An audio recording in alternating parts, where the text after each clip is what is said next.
The relentless hum of the hospital diagnostic monitor splintered the heavy twilight at exactly 7:50 in the evening.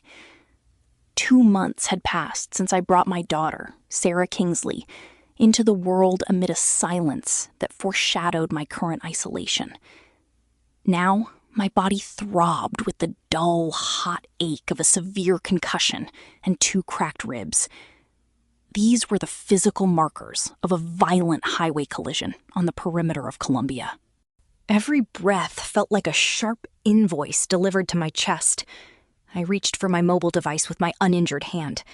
My focus narrowed onto the primary emergency contacts I had meticulously arranged in my digital ledger months ago.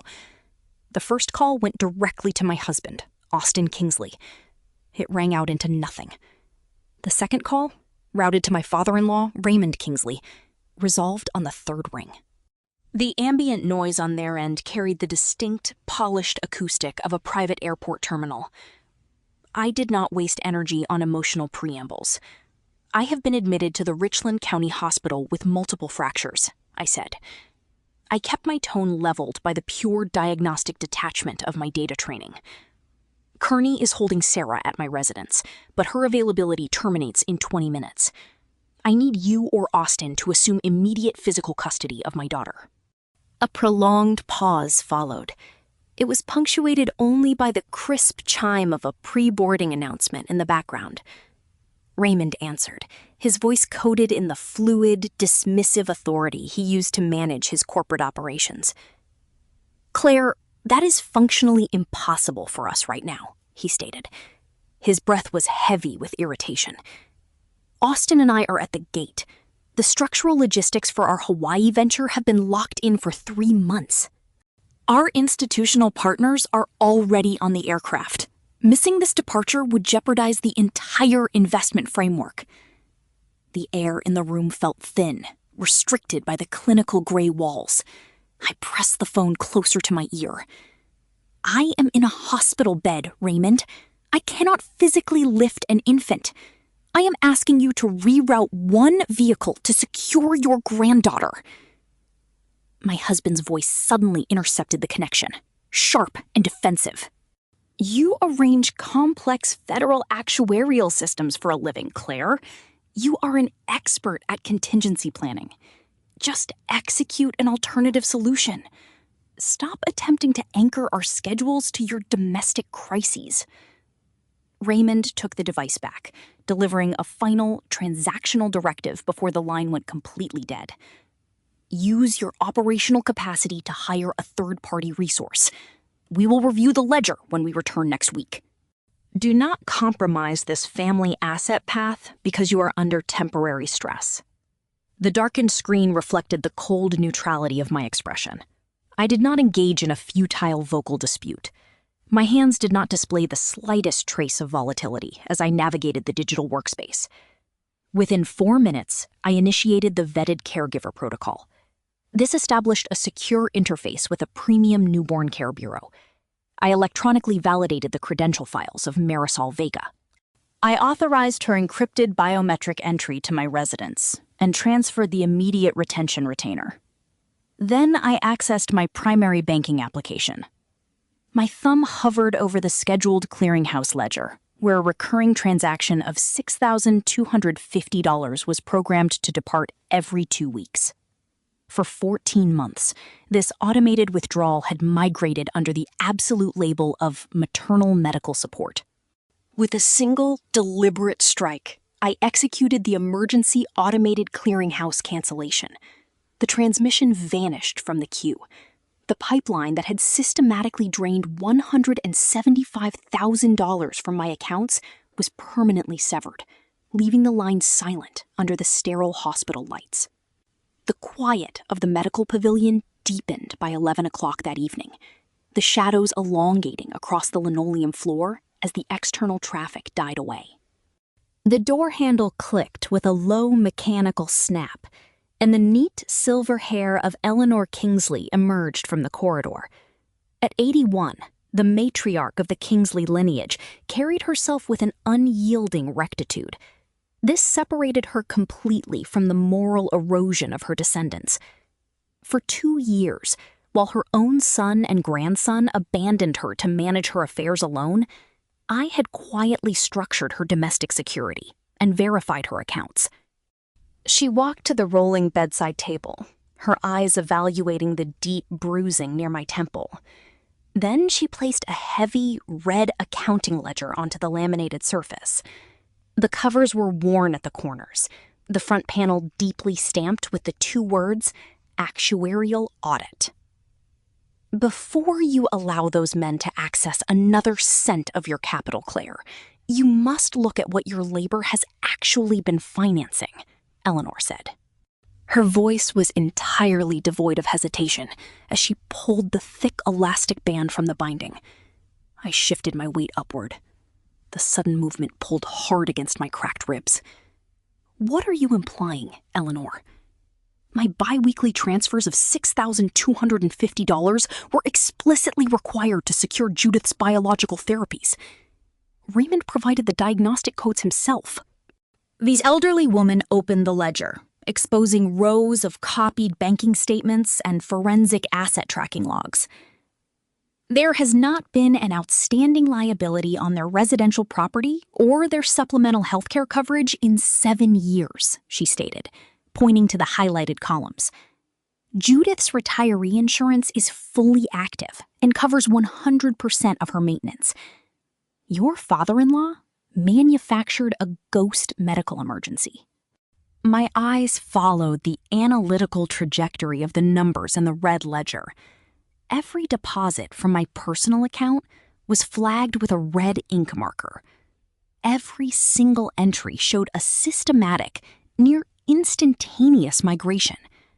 Within 48 hours of my money entering the joint account, large portions were redirected to clear the personal credit balances of Austin Kingsley. Other sums were routed to cover a fake $210,000 medical equipment lease for a shell rehabilitation facility Austin managed. The final sheet exposed the ultimate betrayal. It was the commercial clearinghouse receipt for the premium Hawaii travel package, processed immediately after my latest biweekly transfer had cleared the banking network. They had utilized my funds to finance the very abundance they claimed they could not abandon to protect my child.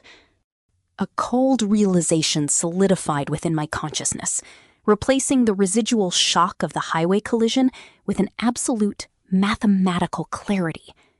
Raymond and Austin had leveraged the vulnerability of a joint account structure to execute a multi-layered deception.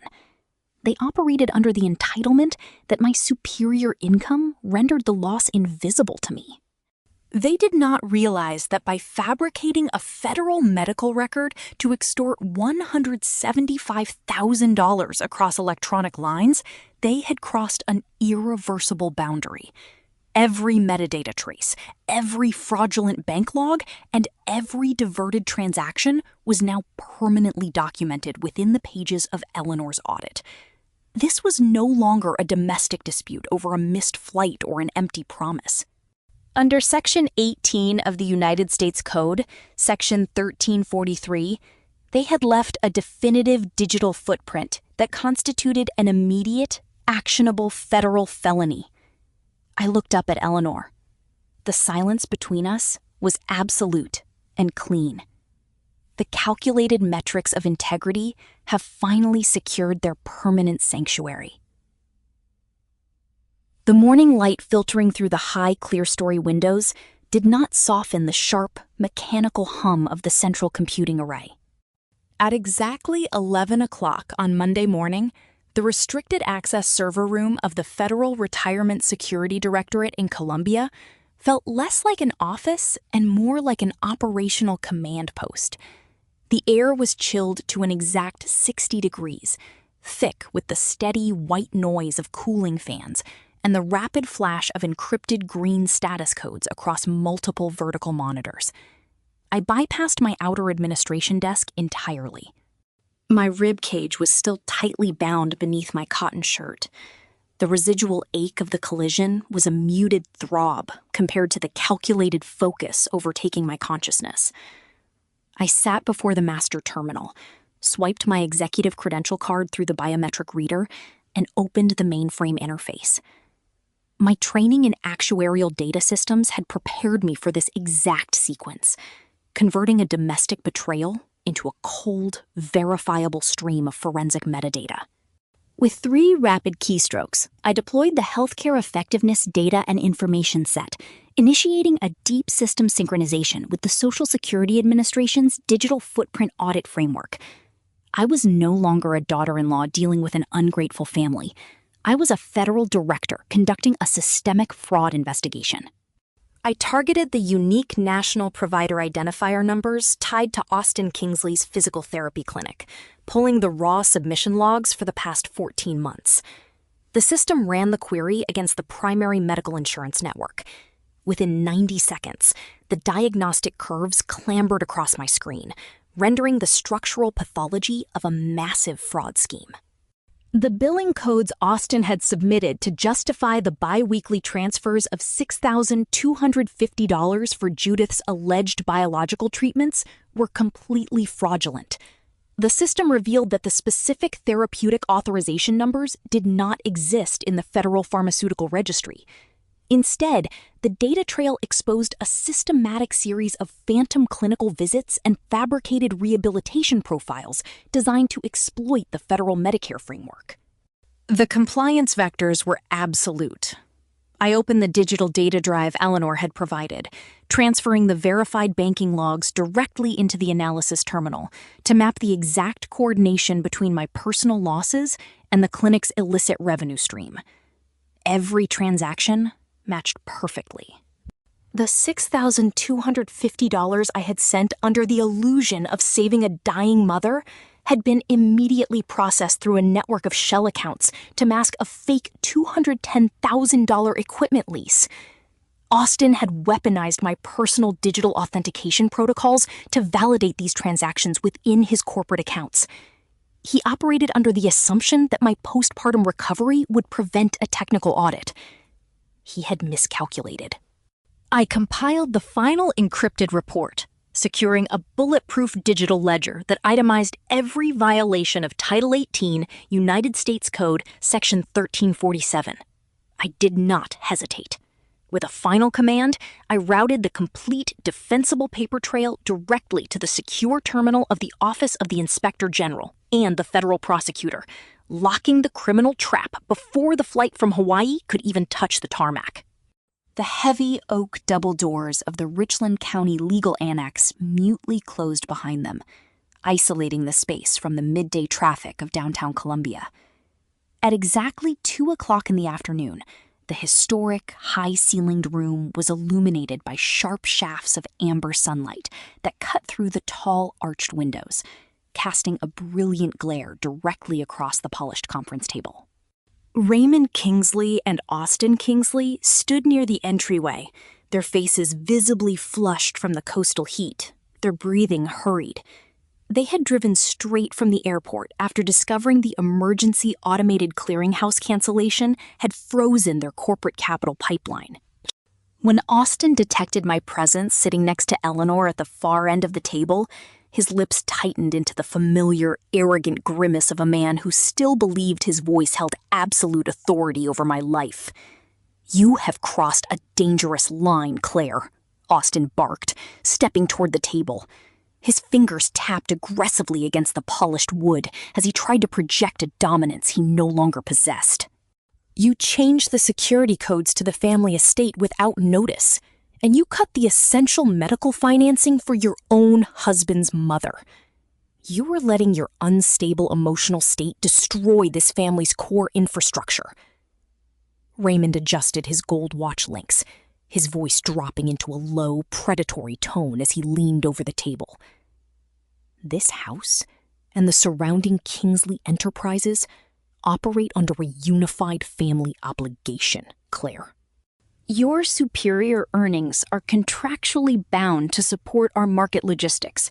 If you do not sign the voluntary asset release documents and restore the bi-weekly transfers immediately, our legal team will initiate a civil suit for breach of fiduciary duty before the governor's staff arrives at the evening gala." I maintained absolute physical immobility, My expression exhibited the detached neutrality of a laboratory sensor as I looked past them. I did not offer an explanation, nor did I allow their corporate bluster to register on my features.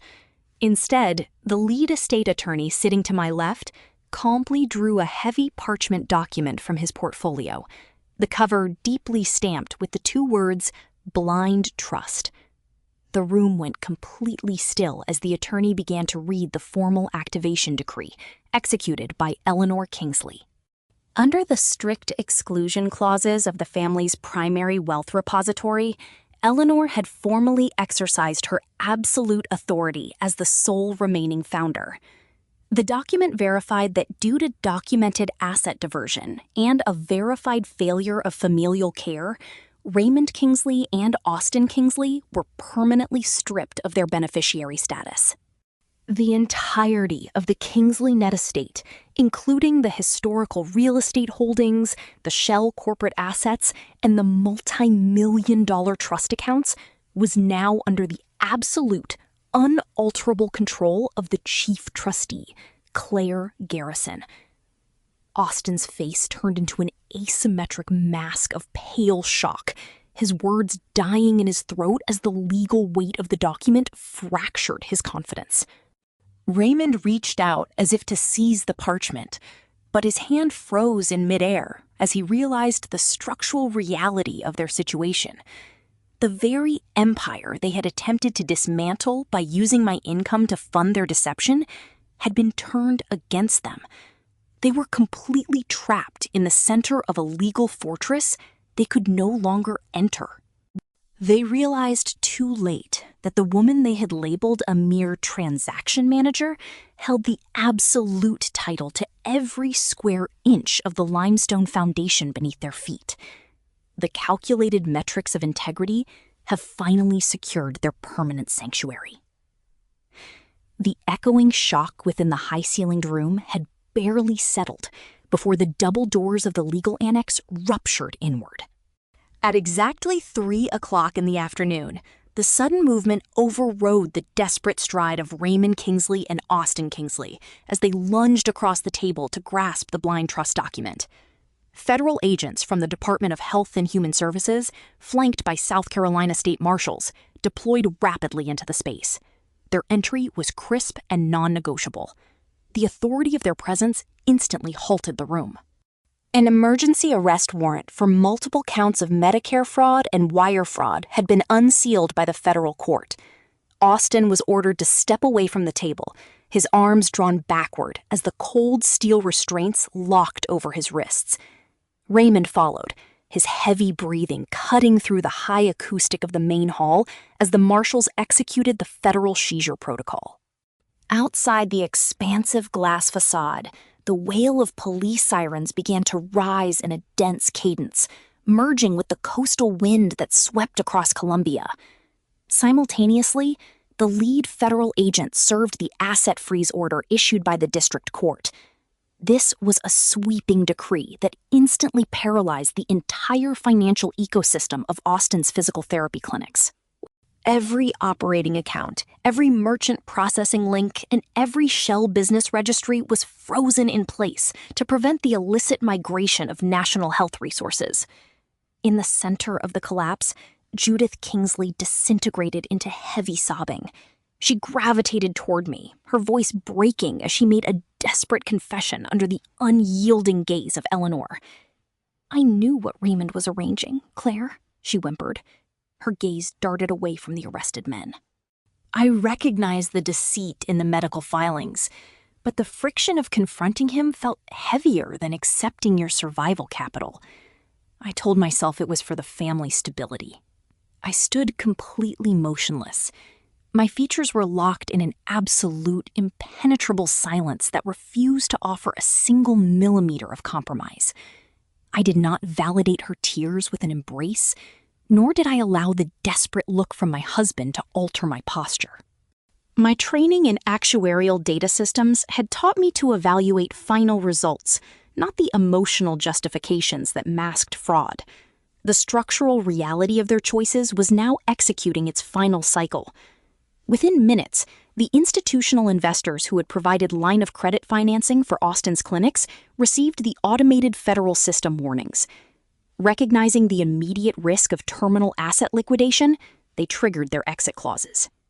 They withdrew all external capital and rendered the Kingsley enterprise completely bankrupt.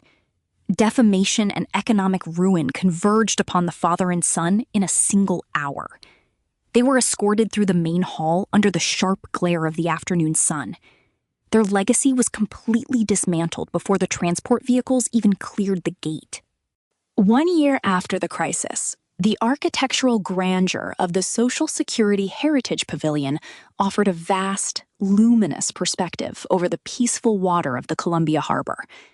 At exactly 4 o'clock in the afternoon, the autumn sun dropped below the upper framework of the facility, throwing long, amber geometric shadows across the massive glass window grids. The federal court had delivered its final metrics, sentencing Austin Kingsley to 18 years in a federal penitentiary and Raymond Kingsley to 8 years without the possibility of bail. The legal decree was definitive, leaving no room for appeal or negotiation. I had successfully finalized the absolute divorce decree. This was a surgical legal barrier that protected my personal estate and completely insulated my daughter, Sarah Kingsley, from the toxic liabilities of the Kingsley lineage. Even from his confinement, Austin had begun to transfer small, hard-earned payments from his institutional labor. This was an uncomfortable compliance that confirmed his permanent submission to the structural boundaries I had established. I walked slowly along the polished granite floor, my posture aligned with a quiet, hard-won freedom. Eleanor walked beside me, her steps deliberate and steady, while Sarah, now a thriving toddler, navigated the open space ahead of us with confident, small strides. The world was no longer defined by the hidden deceptions of people who treated competence as an invoice. It was structured by clear boundaries and verified actions. I pulled my tablet from my shoulder carrier, opening the secure fiduciary interface as the automated notification confirmed the arrival of the current biweekly allocation cycle. For 14 months, $6,250 had been hijacked by a manufactured crisis. This time, the capital remained entirely under my command. With 3 precise inputs, I executed the redistribution protocol. I divided the $6,250 into 3 dedicated accounts established solely for Sarah: the Primary Healthcare Trust, the Emergency Protection Reserve, and the Long-Term Future Foundation. The confirmation window flashed briefly on the screen, verifying the completed relocation of the funds. The family I had attempted to sustain with automatic payments had been an illusion born of obligation and hope. But the security I had engineered for my daughter was absolute. The silence around us was no longer empty. It was the quiet of an invincible system, operating exactly as intended. I reached down to take Sarah's hand as she looked up at me, her clear eyes reflecting the calm stability of the world I had built for her. The calculated metrics of integrity have finally secured their permanent sanctuary. If you do not sign the immediate asset release forms and reinstate the biweekly transfers, our legal partners will initiate a formal civil suit for breach of fiduciary duty before the afternoon capital market closes. I remained completely detached from the theatrical display of their anger. My expression maintained the absolute neutrality of a calibrated sensor array. I did not spend respiratory volume on a domestic counterargument, nor did I allow their verbal threats to register on my facial muscles. Instead, I accessed my digital terminal with a brief touch, pulling up the live HEDIS audit report and the Social Security Administration's forensic metadata trail that I had verified the previous Monday. Austin noticed the rapid movement of the data graphs on the main wall display. His voice shifted into a higher, defensive register as the numbers began to populate the room. You can display all the federal actuary charts you want, Claire, but the reality is that family assets must be maintained by those who manage the commercial operations, not a transaction clerk who has forgotten her place in this house. The lead estate attorney calmly slid a heavy parchment document from his secure leather workspace, placing it directly in the center of the geometric sunlight. The front panel of the asset framework was marked with the two clear words, blind trust. The room dropped into a sudden, absolute silence as the lawyer initialized his vocal recorder and began to read the formal activation decree executed by Eleanor Kingsley as the sole surviving founder of the legacy accounts. Under the strict exclusion provisions governing the family wealth repository, Raymond Kingsley and Austin Kingsley were officially notified that their beneficiary status had been permanently terminated due to documented asset diversion and a verified violation of familial fiduciary obligations. The legal parameters were non-negotiable.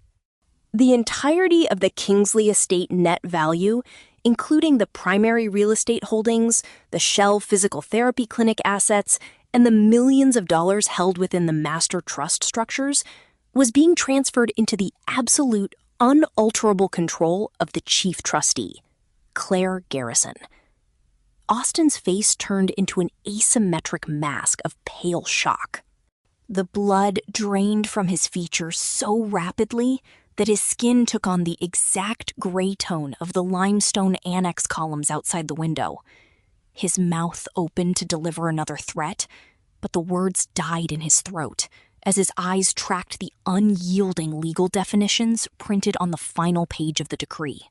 Raymond reached out as if to physically intercept the parchment document, his hand freezing in midair as the estate attorney reminded him that any unauthorized manipulation of trust records would be immediately logged as a separate corporate violation. The very corporate empire they had attempted to manipulate by using my biweekly payments to cover their credit losses had been systematically turned against them. They were left standing in the center of a legal fortress they could no longer access. They discovered too late that the woman they had dismissed as a mere transaction manager held the absolute title to every single asset within their corporate universe. The calculated metrics of integrity have finally secured their permanent sanctuary.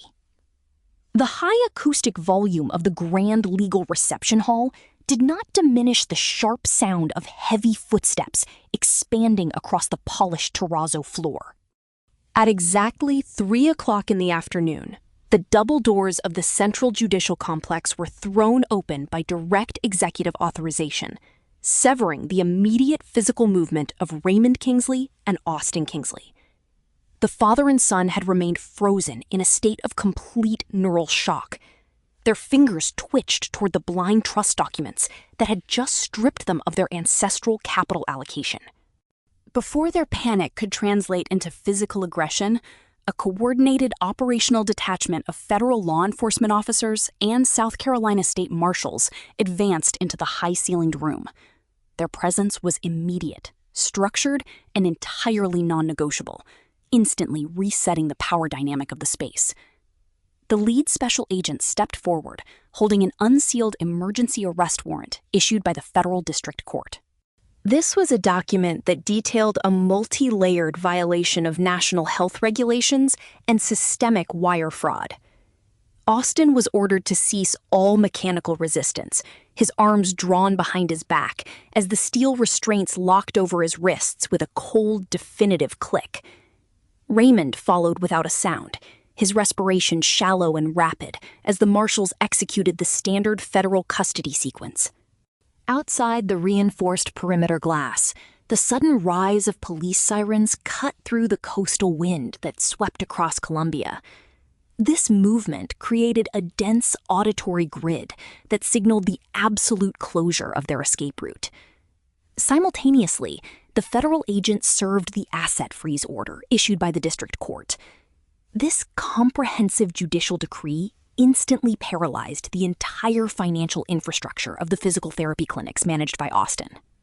Every corporate checking registry, every merchant processing link, and every electronic capital repository was frozen in place to prevent the illicit migration of resources. The operational shutdown of their enterprise was complete, executed with the systematic finality of a terminal system script. In the center of the sudden collapse, Judith Kingsley disintegrated into heavy weeping, her physical posture bending beneath the weight of the realization. She moved toward my position at the table, her voice shaking as she delivered a desperate confession under the unyielding, silent gaze of Eleanor Kingsley. "I recognize the deceit in the clinical documentation, Claire," she whispered. Her attention darted away from the arrested men. "I knew Raymond was fabricating the advanced biological treatment profiles to redirect your earnings, but the domestic friction of confronting his authority felt heavier than accepting your survival capital." I forced myself to believe the funds were stabilizing our family's security. I did not move a single muscle in response to her tears, nor did I allow the frantic look from my husband to alter the neutral metrics of my facial expression. My professional training in actuarial data systems had taught me to evaluate final outcomes, not the emotional justifications that people use to mask systemic fraud. The structural reality of their choices was now executing its final calculation. Within 10 minutes of the federal intervention, the automated alert systems of the primary institutional investors who had provided credit lines to the clinic network recorded the active asset freeze status. Recognizing the immediate risk of total capital liquidation, the partners triggered their emergency exit clauses. They withdrew all external investment and left the Kingsley enterprise completely bankrupt. Reputation and financial solvency vanished in a single afternoon hour under the unyielding sun. Raymond and Austin were escorted through the main entrance of the judicial complex. Their names were permanently logged into the federal criminal database, and their legacy was completely dismantled before the transport vehicles even activated their transmission systems. The calculated metrics of integrity have finally secured their permanent sanctuary. The natural sequence of seasonal transition always enforces its own structural equilibrium. This is a thermodynamic certainty that no human deception can delay. Exactly 12 months had elapsed since the federal intervention dismantled the fraudulent corporate scaffolding of the Kingsley network. The federal district court had long completed its analytical evaluation of the case file, issuing a definitive judicial decree that locked the structural parameters of the penalties. Austin Kingsley had received a mandatory sentence of 18 years within a secure federal penitentiary. Meanwhile, Raymond Kingsley was allocated 8 years of institutional confinement without any possibility of bail. The legal determination operated with absolute mathematical precision, leaving no structural pathway for appellate modification or administrative compromise. During this operational cycle, my primary focus remained completely centered on establishing an unyielding legal boundary between my personal capital and the toxic liabilities generated by my former marital alliance. The completion of the absolute divorce decree served as an impenetrable asset protection shield. This document permanently separated my personal holdings and ensured that my daughter, Sarah Kingsley, would never be exposed to the financial debt structures or legal obligations of the Kingsley name. Even from the high-security operational facility where he was serving his sentence, Austin had begun to transmit small, consistent electronic fund transfers derived from his institutional labor assignments. This modest capital migration represented a difficult but complete submission to the absolute legal framework I had constructed through the courts. He was now learning to operate within the strict boundaries of a system that quantified compliance rather than entitlement. I maintained an absolute, analytical detachment regarding these small monthly contributions. They were merely recorded as minor adjustments within my personal accounting workspace, validated with the same mechanical indifference I applied to any secondary data stream. My emotional architecture had been entirely insulated from the past, leaving my cognitive faculties free to focus on the long-term wealth relocation protocols required to stabilize our new domestic reality. There were no residual regrets, no internal arguments, and no lingering vulnerabilities. The data had been cleared, the bad assets liquidated, and the structural foundation permanently reset. The vast architectural expansion of the Social Security Heritage Pavilion offered a clean, unobstructed view of the peaceful Columbia Harbor at exactly 4 o'clock in the afternoon. The rich autumn light cut through the high, reinforced glass windows of the central hall, throwing long, precise geometric angles of deep amber across the polished granite floor. The internal atmosphere was perfectly regulated, free from the heavy humidity that dominated the external coastal environment. I proceeded with a measured, deliberate gait along the open corridor, my posture aligned with the absolute stability of a director who had successfully secured her department's long-term projections. Eleanor Kingsley walked directly beside me, her physical movement steady and full of rectitude. This stance reflected the internal strength that had allowed her to survive the moral bankruptcy of her own descendants.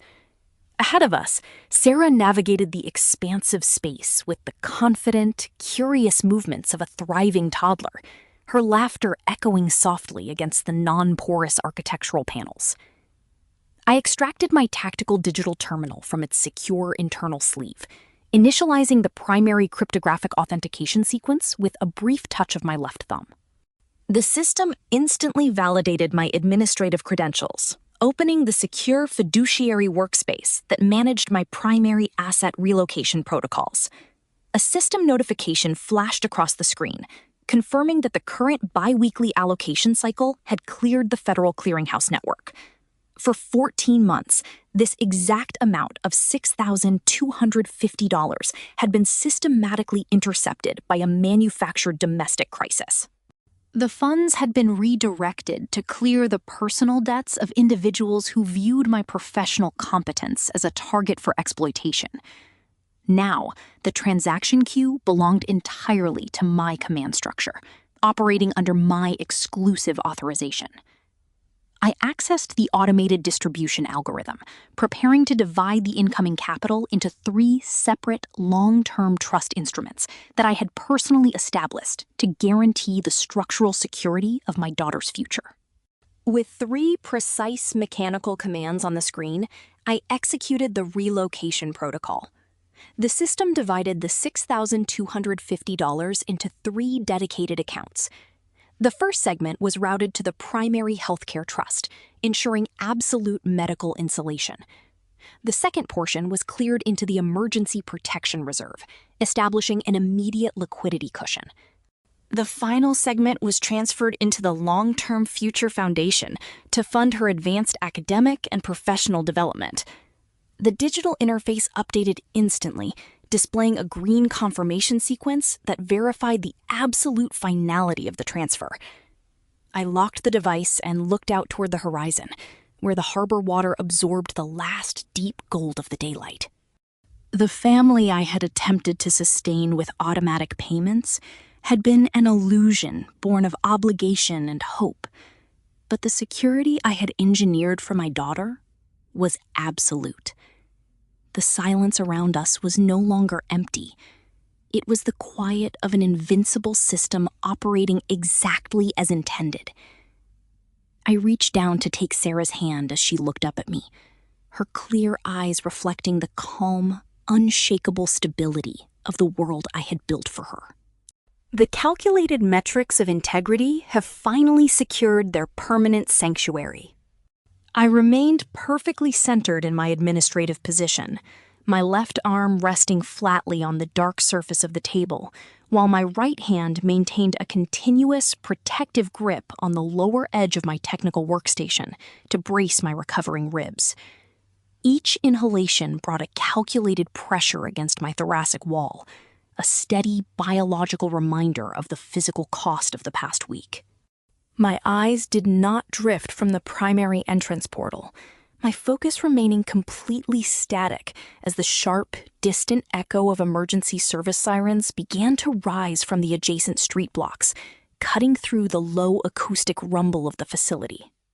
I adjusted my physical elevation by a mere fraction of an inch, monitoring the precise mechanical feedback of my breathing parameters, while the cold internal air circulated throughout the wide legal perimeter, stabilizing the systemic weight of the final operational phase.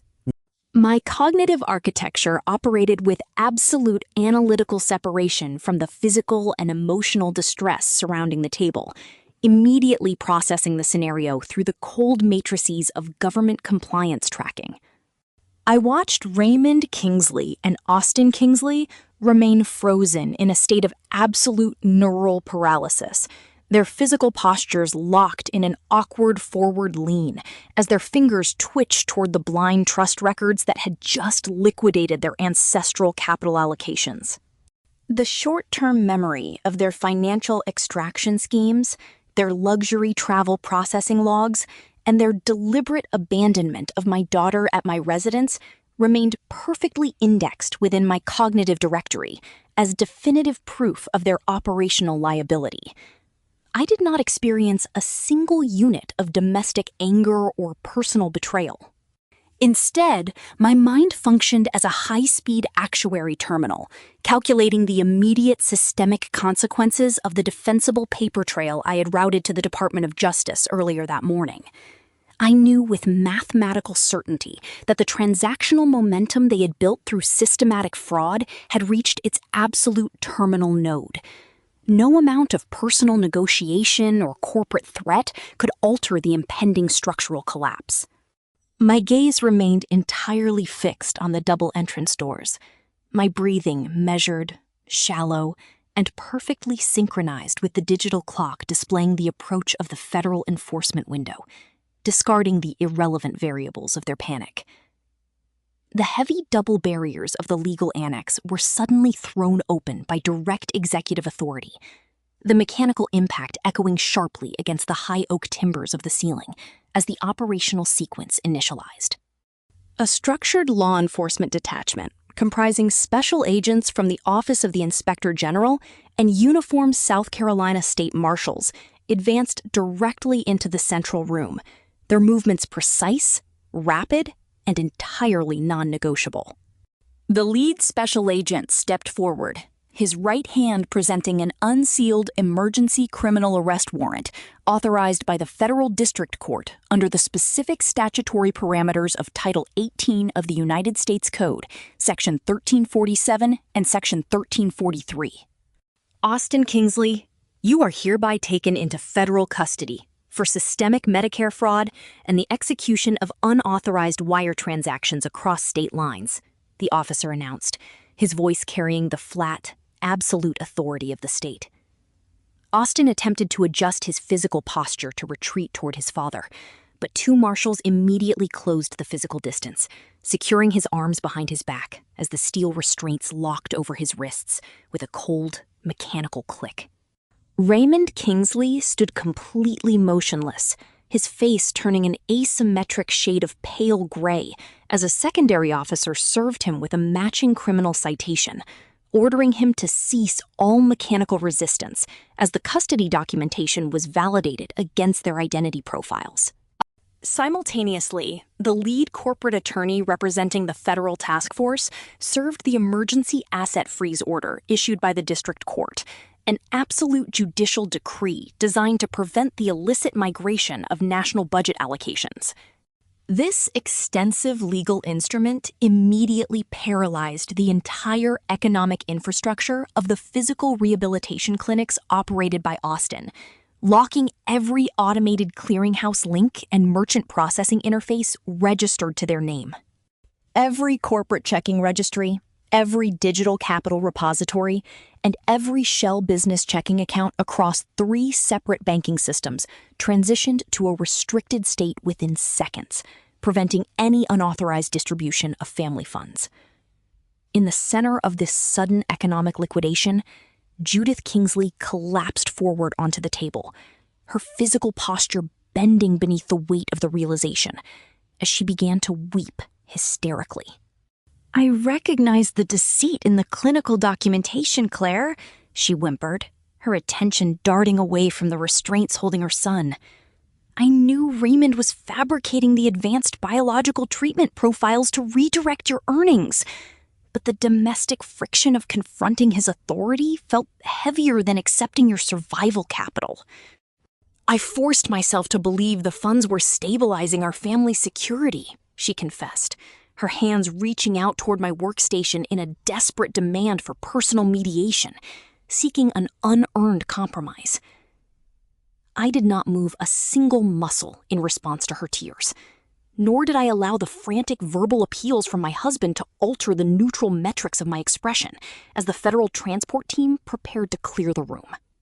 My continuous professional training in actuarial data systems had taught me to evaluate final outcomes and structural patterns, completely discounting the psychological justifications that non-performing entities utilize to mask systemic fraud.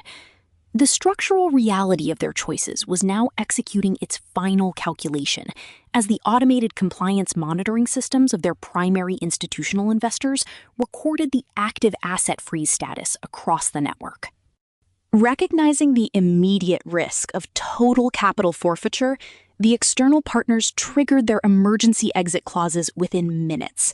They pulled their capital allocations out and rendered the Kingsley enterprise completely bankrupt before the afternoon market could close. Reputation, social dominance, and financial solvency vanished in a single afternoon hour under the unyielding glare of the legal annex windows. Raymond and Austin were escorted through the main entrance of the judicial complex, their identities permanently logged into the federal criminal database, their legacy completely dismantled before the transport vehicles even activated their transmission systems. The family architecture they had attempted to sustain through exploitation was entirely dissolved, and the room returned to an absolute, unyielding silence as the gray shadows across the floor panels lengthened under the dark summer sky. The natural sequence of seasonal transition always enforces its own structural equilibrium, a thermodynamic certainty that no human deception can delay. The vast architectural expansion of the Social Security Heritage Pavilion offered a clean, unobstructed view of the peaceful Columbia Harbor at exactly 4 o'clock in the afternoon. The rich autumn light cut through the high, reinforced glass windows of the central hall, throwing long, precise geometric angles of deep amber across the polished granite floor. The internal atmosphere was perfectly regulated, free from the heavy humidity that dominated the external coastal environment, smelling faintly of clean mineral stone and filtered air currents. I proceeded with a measured, deliberate gait along the open corridor, my left arm swinging smoothly, completely free of the technical medical wraps that had once restricted my thoracic movement. My right hand extended downward, fingers resting loosely against the soft wool jacket of my daughter, Sarah Kingsley, who was navigating the wide granite walkway with the confident, uneven steps of a thriving toddler. Her small leather shoes made a soft, rhythmic patter against the stone, her quiet murmurs echoing gently toward the reinforced glass domes above our heads. Beside me, Eleanor Kingsley maintained a perfectly synchronized pace, her physical posture remaining entirely unyielding, her right arm resting comfortably within the fold of her winter coat as she directed her gaze toward the distant shoreline, observing the steady motion of the tide. Exactly 12 months had elapsed since the federal intervention dismantled the fraudulent corporate scaffolding of the Kingsley network, allowing my cognitive processing to evaluate the completed timeline with absolute analytical detachment. The short-term memory of the Richland County Hospital suite, the frantic corporate confrontations in the legal annex, and the subsequent systemic liquidations remained cataloged within my intellectual directory as closed system variables. My emotional architecture had been entirely insulated from the past, leaving my logical faculties free to monitor the long-term wealth relocation protocols required to permanently stabilize our new domestic reality. There were no residual regrets, no internal debates regarding familial loyalty, and no lingering structural vulnerabilities within my operational strategy. I viewed the complete legal destruction of my former marital alliance not as a personal triumph, but as a routine optimization of capital assets, a necessary purge of high-liability entities that had threatened the security of my descendant. The parameters of my daily existence had returned to a state of absolute mathematical stability, allowing my focus to remain centered on the secure administrative steps required to distribute our independent resources.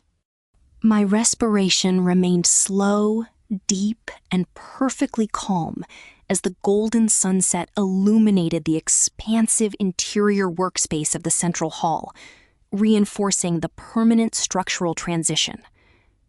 The federal district court had long completed its final evaluation of the criminal case file, issuing a definitive judicial decree that permanently locked the structural parameters of the penal applications. Austin Kingsley had received a mandatory sentence of 18 years within a secure federal penitentiary under the anti-fraud provisions of Title 18, while Raymond Kingsley was allocated 8 years of institutional confinement without any possibility of administrative bail. During this operational cycle, my primary legal focus had been directed toward completing the absolute divorce decree, an unyielding asset protection shield that permanently separated my personal holdings from the Kingsley estate. The family debt structures, the pending civil liabilities of the physical therapy clinics, and the toxic corporate obligations of the former network were completely isolated, ensuring that Sarah would never be exposed to their commercial failures. Even from the high-security facility where he was serving his sentence, Austin had begun to transmit small, consistent electronic fund transfers derived from his mandatory institutional labor assignments. This modest capital migration represented a difficult but complete submission to the absolute legal framework I had constructed through the courts. It was a clear indication that he was learning to operate within a system that quantified baseline compliance, accepting the unalterable computational discipline of the federal penal network. I extracted my tactical digital terminal from its secure internal sleeve, initializing the primary cryptographic authentication sequence with a brief touch of my left thumb against the optical sensor interface. The system instantly validated my administrative credentials, opening the secure fiduciary workspace that managed my primary asset relocation protocols without displaying a single operational delay. A system notification flashed across the display window, confirming that the current biweekly allocation cycle had cleared the Federal Clearinghouse network and populated the main capital repository. For 14 months, this exact amount of $6,250 had been systematically intercepted by a manufactured medical emergency, redirected to sustain the private debt structures of individuals who viewed my professional competence as a target for exploitation. Now, the transaction queue belonged entirely to my command structure, operating under my exclusive authorization within the digital network. I accessed the automated distribution algorithm, preparing to divide the incoming capital into 3 separate long-term trust instruments that I had personally established under federal asset placement guidelines to guarantee the permanent material insulation of my daughter's future development, ensuring the systematic integration of our financial resources. With 3 precise mechanical interactions on the touchscreen, I executed the wealth relocation protocol, directing the system to divide the $6,250 into the individual trust balances. The first segment cleared directly into the primary healthcare trust, establishing an absolute protection layer against future medical liabilities. The second portion was routed into the emergency liquidity reserve, maintaining a continuous cash buffer, while the final segment was transferred into the long-term future foundation to fund her advanced academic and professional training matrix. The digital interface updated instantly, displaying a steady green confirmation sequence that verified the absolute finality of the data migration before the network interface returned to a locked state. I placed the terminal back into its storage compartment and looked out through the massive glass archway, watching the harbor water absorb the deep crimson of the late afternoon sky as the wind rippled across the open channels. The system I had engineered for my daughter was complete, operationally sound, and completely invulnerable to external disruption. The calculated metrics of integrity have finally secured their permanent sanctuary.